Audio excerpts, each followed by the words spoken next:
Cordial saludo a todos nuestros televidentes en su programa Ciencia y Libertad, liderado desde la Facultad de Derecho de la Universidad de Medellín. Quien les habla, Francisco Javier Valderrama Bedoya, decano de la facultad. Hoy con un gran invitado, el profesor uruguayo Santiago Pereira Campos, profesor de Derecho Procesal de la Universidad de Montevideo. Doctor Santiago, muchas gracias por aceptar la invitación. Muchas gracias a ustedes, un honor estar aquí en Medellín participando de este seminario y de estas actividades, así que un gran agradecimiento a la universidad. Doctor, ¿cuáles son los principales problemas que enfrentan los sistemas de justicia penal de América Latina? Bueno, como ustedes saben, a partir de los años 80 se comienza un proceso de pasaje de sistemas penales o procesales penales inquisitivos a sistemas penales acusatorios, o sea, hay un cambio fundamental en el rol fundamentalmente del juez y de los fiscales, y esto ha traído enormes complejidades en la implementación de estos sistemas. En este momento casi todos los países de Latinoamérica han terminado o están en vías de terminar sus procesos de cambio hacia el sistema acusatorio, pero sin duda que allí se abre una cantidad de desafíos que tienen que ver, en primer lugar, con la persecución criminal, esto es, cómo hacer para lidiar con un número de denuncias tan grande que es muy difícil que puedan ser gestionados por las fiscalías. Este es un primer gran tema que ha requerido soluciones que van por el lado de asumir que es imposible en un sistema de justicia penal perseguir todos los delitos que se denuncian y que por lo tanto hay que trabajar desde la perspectiva de una persecución penal estratégica. Esto es, no yendo a combatir cada robo de teléfono celular o cada robo de finca, sino que hay que tratar de ver qué es lo que hay detrás de eso. Generalmente puede haber una hipótesis de delito organizado que trabaja con menores o que trabaja con adultos, pero que de alguna manera busca generar un mercado para este tipo de bienes, y lo que hay que atacar, por lo tanto, es el núcleo del delito complejo, porque, como decía, no hay posibilidad en ningún sistema de justicia de perseguir absolutamente todas las denuncias y tratar de investigar y esclarecer cada una de ellas. Entonces aquí hay un problema de diálogo con la sociedad civil, porque para la sociedad civil es muy difícil entender, o para la persona que realiza una denuncia es muy difícil entender que su caso no está siendo investigado con toda la relevancia que tiene para esa persona. Y este es uno de los problemas que ha generado un alto grado de disconformidad de la sociedad respecto a los sistemas de justicia. Doctor, ¿cuáles deben ser las claves del combate del delito en nuestros países entonces, de acuerdo a esa respuesta que usted acaba de dar?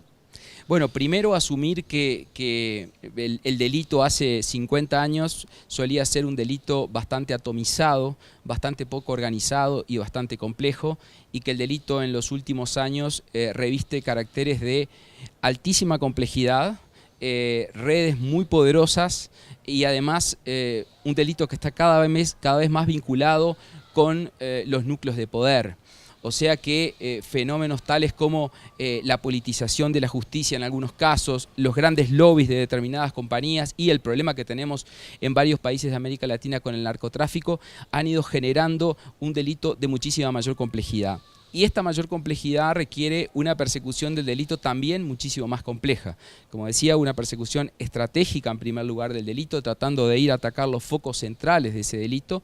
Y en segundo lugar, tratando de establecer, lo que es muy difícil, una adecuada comunicación del sistema de justicia hacia la sociedad, haciéndole entender a la sociedad conceptos que a veces son difíciles, como el de la prisión preventiva, porque obviamente, generalmente la sociedad lo que pide es que si una persona cometió un delito, mientras se la investiga, esté en prisión, y todos sabemos que la prisión preventiva es una medida cautelar, y esto ha generado una serie de dificultades también en este vínculo entre la sociedad civil y la justicia. La famosa expresión de a una persona la detienen, entra por una puerta y sale por la otra porque el juez lo deja salir, y esta idea difícil de comprender de que para poder llegar a una sentencia hay que seguir un proceso, hay que encontrar la prueba suficiente con altísimo grado, pleno grado de certeza para establecer la condena, y esto es muy difícil de entender para una persona que ha sufrido un delito. Quisiera entonces preguntarle, en razón a ello, ¿la prisión preventiva es un reclamo de la sociedad en muchos países? Sí, exactamente. Creo que este es uno de los principales problemas. Si uno mira en perspectiva los procesos de reforma a la justicia penal, en muchos países inicialmente se establece la prisión preventiva obviamente como una medida cautelar pura, pero los reclamos sociales, el aumento del delito, el aumento de la inseguridad han llevado a que muchos países establezcan una prisión preventiva para algunos delitos o para algunos casos casi obligatoria, diría yo.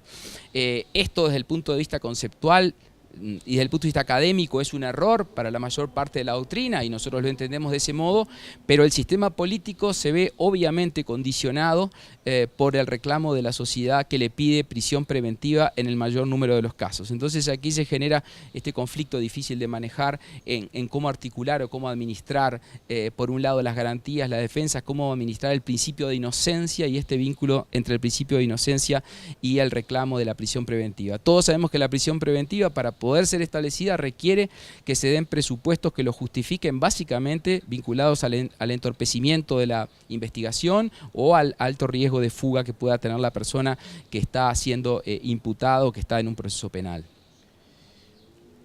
¿Por qué algunos países europeos como Holanda han logrado bajar sustancialmente la cantidad de presos?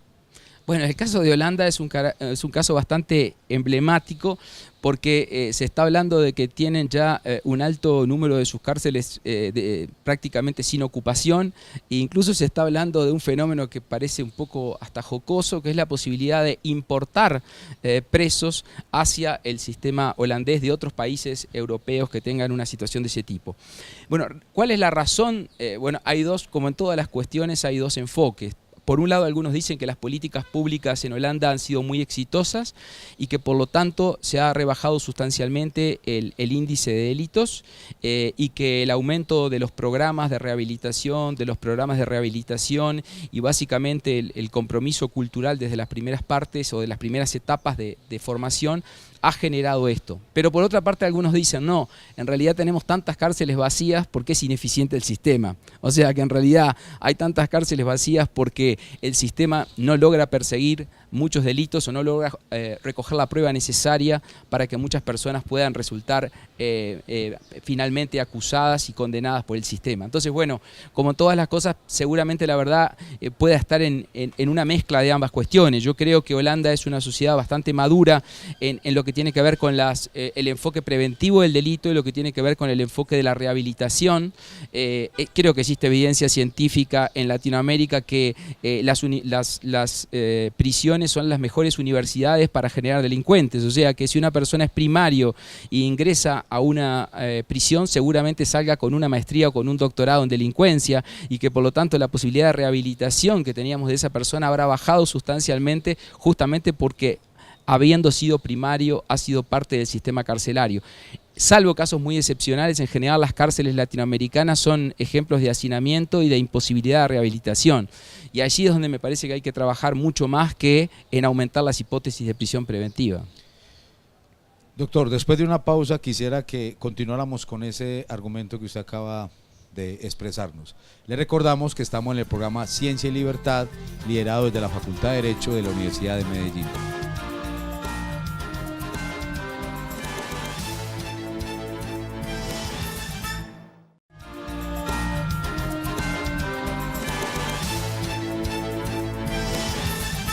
Continuamos con nuestro programa Ciencia y Libertad, liderado de la Facultad de Derecho de la Universidad de Medellín.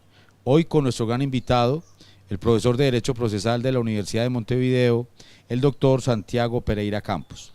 Doctor Santiago, en realidad con esa premisa que nos hablaba usted, o las dos premisas que se dice precisamente frente a la situación carcelaria en Holanda, uno observa algo y es la calidad de vida de la sociedad. Entonces creería uno que es la primera premisa como la que realmente uno tendría que profundizar, no tanto la segunda. No creería uno que sea ineficiencia del sistema carcelario. Sí, yo creo que hay un factor clave que uno puede apreciar en ese tipo de sociedades, que en primer lugar una política muy preventiva y a su vez muy liberal en lo que tiene que ver, por ejemplo, con el manejo de las personas afectadas por la drogadicción, por ejemplo, donde allí se busca justamente que estas personas no queden marginadas de la sociedad, sino buscarle las condiciones necesarias para que puedan, si ellos quieren rehabilitarse, pero si no quieren rehabilitarse, para que puedan, por ejemplo, continuar consumiendo las drogas, pero en una hipótesis o en una situación de seguridad. Estas son cuestiones que nos cuesta bastante entender desde la perspectiva de de nuestros países latinoamericanos, pero que realmente esas políticas que han sido muy criticadas por muchos, creo que a largo plazo han dado ciertos resultados en cuanto a que uno puede perfectamente caminar por alguna ciudad holandesa y ver que hay mucha gente consumiendo droga, pero no que esa gente esté alterando la vida de las demás personas. Cosa bastante distinta a lo que ocurre en algunos países de Latinoamérica. Entonces allí uno ve una política de largo plazo, una política pública de largo plazo que tiene que ver en cómo se va a manejar ese tema concreto. También en un segundo foco estaría el tema de la rehabilitación. Si uno ve los programas de trabajo que hay en materia de rehabilitación de personas privadas de libertad, son realmente muy interesantes. Ellos parten de la premisa, como decíamos, de que cualquier pena que no sea la prisión es una pena en definitiva que va a generar un mayor beneficio para la sociedad. Nosotros en Latinoamérica a veces tenemos esa sensación de que por lo menos quitemos a esta persona un rato del sistema. Lo que nosotros no pensamos es que esa persona que cometió un delito va a volver al sistema tarde o temprano. Podrán ser 5 años, podrán ser 10 años, podrán ser 15 años, pero en la medida en que no aceptemos la premisa de la cadena perpetua o no aceptemos la premisa de la pena de muerte, que yo creo que son dos premisas inaceptables, en la medida que no aceptemos esas premisas como válidas, tenemos que pensar que cada vez que una persona ingresa al sistema carcelario, va a salir del sistema carcelario. Entonces, el sistema tiene que tener políticas sociales para pensar no en el día que entra, sino en el día que sale. Y para pensar en el día que sale hay que trabajar durante todo el proceso en que esa persona está privada de libertad. Entonces, ¿qué ocurre? Hay generalmente un conflicto entre la víctima que suele querer eso, o sea que la persona quede fuera del sistema, y por otro lado, algunas organizaciones que trabajan en este tema de prevención y rehabilitación. Entonces, respondiendo concretamente a su planteo, yo creo que probablemente sí tenga más que ver con la primera hipótesis, pero también es cierto que aún un sistema tan avanzado tiene dificultades en que hay un número de denuncias muchísimo más alto que el número que se puede investigar. Esto es que hay muchísimos delitos que son denunciados, muchísimas víctimas que quedan sin una respuesta. Y esto probablemente forme parte de esa cuota de ineficiencia de los sistemas. A veces cuando se manejan cifras en Latinoamérica, nosotros decimos hubo tantas denuncias y por otro lado decimos hubo tantos procesos iniciados. Pero nos falta una cifra que es la más difícil de establecer, es que cuántos casos no se llegaron a denunciar. Porque este divorcio que existe entre el sistema de justicia y la sociedad civil genera que hay muchas personas que opten por decir, dado que el sistema no me va a dar una respuesta, ¿para qué voy a perder tiempo siquiera en hacer una denuncia? Y esa es la gran cifra oculta, como si fuera un iceberg, que solamente vemos la parte de afuera, pero lo que está debajo del agua no lo podemos ver y no sabemos cuánto es y no lo podemos cuantificar. Y esto es lo que genera la mayor parte de las insatisfacciones ciudadanas. Y ese es uno de los grandes temas que tenemos que afrontar. Pasando al campo civil, doctor, ¿cuáles son los principales problemas que enfrentan los sistemas de justicia civil de América Latina? Bueno, como decíamos hoy, en los países latinoamericanos, luego de este proceso de reforma a la justicia penal, comenzaron a hacer una reforma a los sistemas de justicia civil. Bueno, Colombia es uno de los países que lo ha hecho en lo que yo llamaría la tercera fase de las reformas, con el Código General de Procesos, que ha sido un código muy importante porque ha tomado las enseñanzas de los sistemas anteriores, las lecciones aprendidas de los sistemas anteriores, pero ha sido muy cuidadoso en adaptar esas lecciones aprendidas de los procesos de reforma anteriores a la realidad y a la cultura colombiana. Entonces, así como Colombia hizo este proceso muy interesante, lo han hecho prácticamente todos los países de Latinoamérica. Lo ha hecho Ecuador, lo ha hecho Nicaragua, lo ha hecho El Salvador, lo ha hecho Uruguay, lo ha hecho Perú, algunas provincias argentinas lo han hecho. Quedan pendientes, diría yo, la reforma nacional o general en Argentina, queda pendiente la reforma procesal civil de Chile como dos países que todavía le falta la reforma, y quizás Panamá, Cuba y Venezuela, pero el resto de los países de América Latina han hecho todos esta reforma. Y se pensó en un momento que esto de la inmediación, o sea, esto de tener audiencias públicas donde el juez está en contacto con los abogados, con las partes y con la prueba, iba a ser suficiente o clave en el fortalecimiento de los sistemas de justicia. Y justamente de eso va a referir la ponencia que voy a exponer en el Congreso, de la gran importancia que tuvo el proceso por audiencias y la inmediación en las reformas de los sistemas de justicia, pero también extraer de esto una lección aprendida, y es que no cambiamos los sistemas de justicia solo con cambiar un código. O sea, el Código Procesal es uno de los tantos elementos de la reforma a un sistema de justicia, pero si nosotros no tenemos justo a esto un sistema judicial realmente independiente, donde la independencia judicial sea un valor esencial, donde no haya una influencia indebida de la política en el sistema de justicia, por más que tengamos un proceso moderno, por audiencias, con incorporación de tecnología y con, en definitiva, un número razonable de asuntos y de jueces por caso, no vamos a lograr necesariamente fortalecer el sistema de justicia. Entonces, hoy los desafíos que se abren tienen que ver, en primer lugar, con asegurar la independencia judicial. El segundo gran desafío tiene que ver con obtener información de calidad para que los jueces resuelvan. Durante mucho tiempo las discusiones eran, queremos procesos más rápidos, más rápidos, más rápidos. Ese era el objetivo central, porque padecíamos un sistema deliberadamente escrito, sumamente tedioso, burocrático y además donde los juicios tardaban en primera instancia 4 o 5 años, ¿verdad? Pero superada esta etapa, ahora nos estamos preocupando por otras cosas. Por ejemplo, ¿cómo hacemos para que el juez tenga prueba de calidad para resolver? Y este es otro de los grandes desafíos que enfrentamos en materia de sistemas de justicia. Doctor, después de una pausa, quisiera preguntarle qué puede hacerse entonces para mejorar la imagen de la justicia civil. Le recordamos que estamos en el programa Ciencia y Libertad, liderado desde la Facultad de Derecho de la Universidad de Medellín.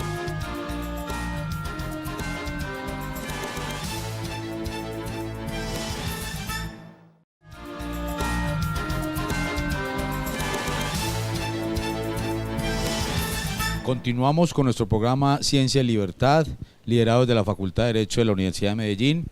Hoy con nuestro profesor invitado Santiago Pereira Campos, profesor de Derecho Procesal de la Universidad de Montevideo. Profesor, ¿qué puede hacerse entonces para mejorar la imagen de la justicia civil? Esa es una pregunta muy difícil de responder. Si uno mira las últimas cifras que se han publicado, tanto en Latinobarómetro como en el World Justice Project, que son dos indicadores que miden el funcionamiento del sistema de justicia civil, también mide el penal, uno ve que hay una crisis realmente de la imagen que tienen los sistemas de justicia. Por ejemplo, están mucho mejor calificados las Fuerzas Armadas, la Iglesia y el gobierno que lo que ocurre con los poderes judiciales o los sistemas de justicia. Y esto viene siendo una constante en los últimos años. Esto, por lo tanto, nos hace preguntarnos, bueno, ¿y cuál es el problema que se da en la imagen? Y el problema tiene que ver, en primer lugar, con el que hablábamos, que es lo que tarda un proceso. La duración de los procesos sigue siendo un problema en la mayor parte de los países. Un segundo problema tiene que ver con el surgimiento de casos de corrupción a nivel de los poderes judiciales. Si uno mira en cualquier medio de prensa, verá que en varios países de la región los debates que se están dando son sobre problemas o denuncias de corrupción dentro de los sistemas de justicia. Interceptaciones de llamadas telefónicas entre jueces y personas con influencia, y esto no ocurría hace 30 o 40 años. Entonces ahí tenemos un segundo problema que tiene que ver, o segundo problema de imagen que tiene que ver con la corrupción. Y el tercer problema de imagen, yo diría que tiene que ver también con un divorcio de la comunicación entre el sistema judicial y la sociedad civil. Ha sido, a medida que la sociedad civil va generando mayor acceso y mayor conocimiento hacia los sistemas de justicia, se empieza a preocupar más por entender los sistemas de justicia. Y nos ha faltado, creo, desde los sistemas de justicia, explicar cuál es el rol, cuál es la importancia de las garantías y del debido proceso, por ejemplo. En ese sentido, ¿qué opinión le merece la judicialización de la política? Bueno, los conflictos que existían a nivel del sistema político hace 40, 50 años atrás, se resolvían dentro del propio sistema político. Se reunían políticos de distintos partidos y solucionaban sus problemas entre ellos sin llevarlo al sistema de justicia. Si uno mira lo que ocurre en los últimos 20 años, cada vez que hay un problema, el problema termina en un tribunal. Esto ha exigido a los jueces empezar a participar de decisiones muy importantes en materia política. No solamente casos de corrupción, sino casos de resolución de políticas públicas en materia de salud, en materia de educación, en materia de vivienda. Entonces, la judicialización, en definitiva, no es un problema negativo en sí mismo, pero sí es un gran desafío para los jueces, porque los jueces ahora tienen que entrar a resolver casos que no solo le preocupan a usted o a mí, sino que le preocupa a toda la sociedad, y que cuando le dan, por ejemplo, por poner un ejemplo muy patente en Colombia, le dan un medicamento de alto costo que no está priorizado a una persona, va a haber otra que seguramente va a querer ese mismo medicamento. Y el Ministerio de Salud Pública seguramente diga, pero ¿no fijo yo las políticas públicas en salud? ¿Qué ocurre que en realidad ahora me la fija el juez? Y esto está generando un enorme debate a nivel de varios países de América Latina sobre este tema, políticas públicas en salud. Entonces, la judicialización es un fenómeno natural, es un fenómeno de garantía y de protección de derechos, pero con el cual hay que tener cuidado para evitar que se invada excesivamente la competencia del otro sistema orgánico. Sabemos que en los rankings internacional, Uruguay aparece muy bien en independencia judicial, una baja corrupción judicial y a la vez efectividad en la justicia civil. ¿A qué se debe ese fenómeno? Bueno, es un fenómeno bastante extraño porque cuando uno habla, seguramente si usted le pregunta a un abogado uruguayo que no conoce cifras, le va a decir que el sistema de justicia no funciona bien, porque obviamente tenemos todos una tendencia a pensar que el sistema en el que vivimos tiene una cantidad de problemas, pero lo que usted dice en el comparativo internacional es cierto, o sea, Uruguay ha sido comparado con sistemas como el español o el alemán o el sistema canadiense en cuanto a los elementos o los valores que maneja en cuanto a eficiencia, y por otra parte con el sistema canadiense en materia de bajo índice de corrupción. Yo creo que una de las explicaciones está en ser una sociedad muy pequeña. O sea, Uruguay tiene 3.200.000 habitantes, la población, tenemos la misma cantidad de habitantes de hace 60 años, y por lo tanto es un sistema que está bastante autocontrolado, por un lado, y por otro lado porque hay una tradición de mucha independencia de los jueces. Los jueces tienen muy asumido el tema de la independencia como un valor central y se trabaja mucho en eso. Y en tercer lugar porque los ministros de la Suprema Corte de Justicia, que son los que gestionan el sistema de justicia, tienen una elección o un sistema de elección bastante independiente de los tiempos políticos, de los partidos políticos y de los presidentes. Leí hace poco sobre un periodista que escribe para toda Latinoamérica, que si el derecho se sigue enseñando, así como se enseña hoy y le da la espalda a la tecnología, en el año 2031 son disciplinas que tienden a desaparecer. ¿Qué tan importantes son las tecnologías en la enseñanza del derecho y precisamente en todos estos sistemas de justicia? Bueno, sin duda que las tecnologías son fundamentales como un auxilio de los sistemas de justicia. Las tecnologías en sí mismo no tienen un valor, sino es como instrumento de los sistemas de justicia. Así como el derecho procesal es instrumental a todos los derechos sustantivos, las tecnologías son instrumentales a la gestión de los sistemas de justicia. Más allá de todo este debate que ahora hay sobre la inteligencia artificial y sobre estas experiencias que, por ejemplo, se están haciendo en Canadá sobre la posibilidad de predecir un fallo judicial, colocar en una computadora una cantidad de información y que toda esa información procesada mediante sistemas de inteligencia artificial permitan predecir el fallo. Más allá de eso, que está en una fase muy experimental, hoy la tecnología está siendo muy útil en temas sencillos y complejos. Sencillos, típico de la notificación electrónica. Los países de América Latina han ganado meses y meses y meses en notificaciones gracias a las notificaciones electrónicas. Otro instrumento muy interesante que se está desarrollando ahora es la posibilidad de litigar por Internet, o sea, de que podamos presentar nuestros escritos a través de Internet, que podamos que puedan fijar las audiencias a través de Internet y que por lo tanto en realidad tengamos que ir a las oficinas judiciales solo al momento de la audiencia. Esto es un avance muy importante. Tercer avance, poder consultar cuál es el estado del proceso, en qué está. Y bueno, y ya en aspectos más complejos es la posibilidad de hacer procesos totalmente tecnológicos. Esto es, donde yo no necesite trasladarme a la oficina del juzgado, sea para asuntos sencillos o sea utilizando herramientas como puede ser una videoconferencia. Ahora, estas tecnologías por sí mismos, si no tenemos un sistema de independencia judicial y de baja corrupción, no nos van a solucionar los problemas de imagen del sistema de justicia, ¿no? Doctor Santiago, muchas gracias por haber aceptado la invitación a este programa Ciencia y Libertad. Gracias a ustedes. A todos nuestros televidentes, muchas gracias por su sintonía y los esperamos en nuestra próxima edición.